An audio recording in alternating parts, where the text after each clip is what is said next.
mulia apabila dia beriman kepada Allah. Orang miskin hina bukan karena kemiskinannya, tapi dia hina karena dia sebagai orang miskin tidak beriman kepada Allah. Orang kaya apabila dia beriman dia mulia. Orang miskin apabila beriman dia pasti mulia.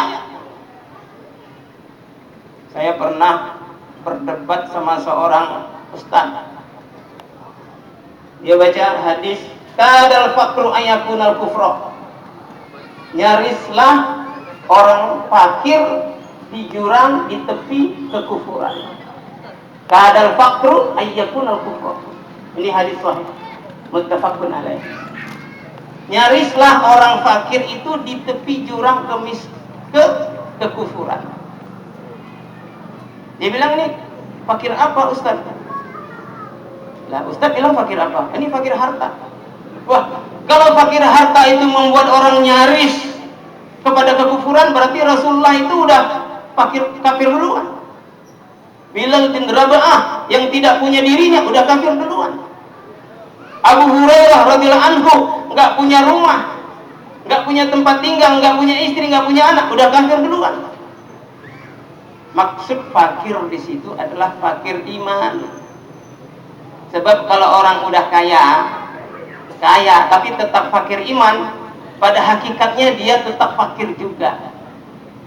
Masih kepingin aja, udah punya rumah 1 mau 2, rumah 2 mau 3. Kata Nabi, kalau dikasih 1 gunung emas, masih mau gunung yang kedua emas juga. Udah dikasih gunung emas yang kedua, masih yang ketiga.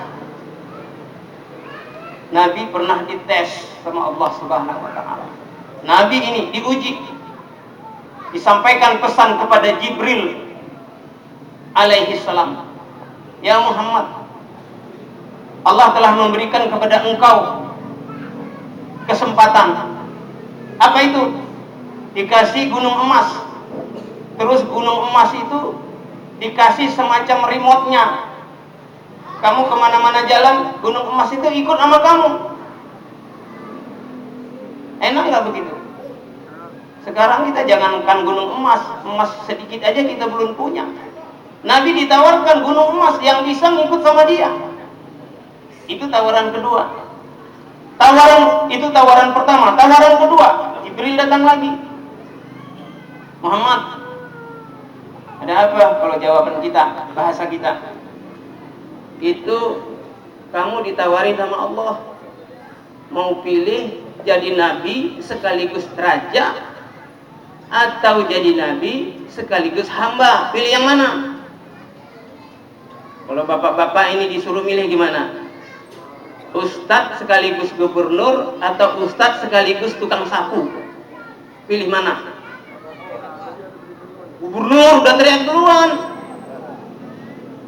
nggak dipilih aja masih merasa terpilih. Waktu itu Nabi sudah mau melakukan pilihan. Terus Jibril alaihissalam melirik, ya Muhammad, tawaddu ya Muhammad. Wahai Muhammad, kamu tawaddu sedikit. Apa maksud tawaddu? Rendahkan hati kita di hadapan manusia, apalagi di hadapan Allah. Ya Muhammad, tawaddu ya Muhammad. Izan, kata Nabi, kalau begitu saya pilih saya menjadi nabi sekaligus menjadi hamba. Ini pilihan Nabi.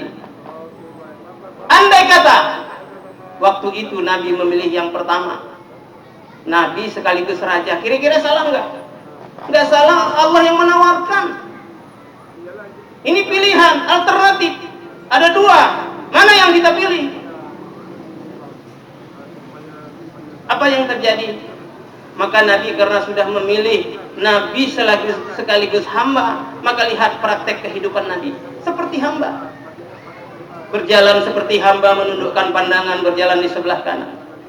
Nabi itu kalau jalan nggak pelotot-pelotot kiri kanan, tetapi menundukkan pandangan. Ghaddul basar, salah satu perintah Allah yang termaktub dalam Al-Quran. Ghaddul basar, menundukkan pandangan, supaya mata kita ini terbina, terkontrol seperti kita berada di dalam sholat. Lihat kalau kita sholat, tundukkan pandangan ke sajadah kita. Artinya apa? Supaya sholat kita itu bisa dicerminkan di luar sholat. Supaya kita di luar sholat pun seperti seakan-akan di dalam sholat. Artinya apa? Sifat-sifat sholat kita itu bisa diwujudkan di luar sholat. Kita tundukkan pandangan di luar sholat. Waktu kita sholat itu Masya Allah, ruku. Ruku itu adalah 90 derajat. Ini artinya apa? Ini adalah gambaran ketundukan dan ketaatan. Simbol ketaatan. Maka kita pun di dalam sholat kita taat kepada Allah. Di luar sholat kita tetap taat kepada perintah-perintah Allah. Di dalam sholat kita sujud. Sujud itu ada simbol penyerahan diri secara totalitas kepada Allah Subhanahu wa ta'ala. Lihat tuh orang sujud. Udah nungging. Masya Allah. Jidatnya ke tanah. Subhanallah. Itu udah nggak ada kekuatan. Kalau ditendang dari belakang habis dia itu. Artinya apa? Penyerahan diri secara totalitas di hadapan Allah Subhanahu wa taala di dalam sholat. Maka di luar sholat itu pun harus tawakal kepada Allah. Serahkan semua kepada Allah. Kita usaha. Usaha jangan ditinggalkan. Kalau kita usaha kita tinggalkan, kita jatuh kepada derajat kufur. Tapi jangan yakin pada usaha kita. Kalau kita yakin kepada usaha kita, kita jatuh kepada derajat syirik. Ketinggian ustaz ngajinya, ini sih masih yang paling rendah. Kalau kita tinggalkan asbab-asbab, kita harus kerja, kita harus ini, tapi kita tinggalkan, maka kita jatuh kepada derajat kufur. Tapi kalau kita yakin kepada pekerjaan kita yang memberi rezeki kita, maka dia jatuh kepada derajat syirik. Maka ini pisau bermata dua. Itulah gunanya ada dakwah, supaya memberikan masukan kepada hati nurani manusia, supaya mereka paham bahwa Allah itu maha kuasa kepada mereka.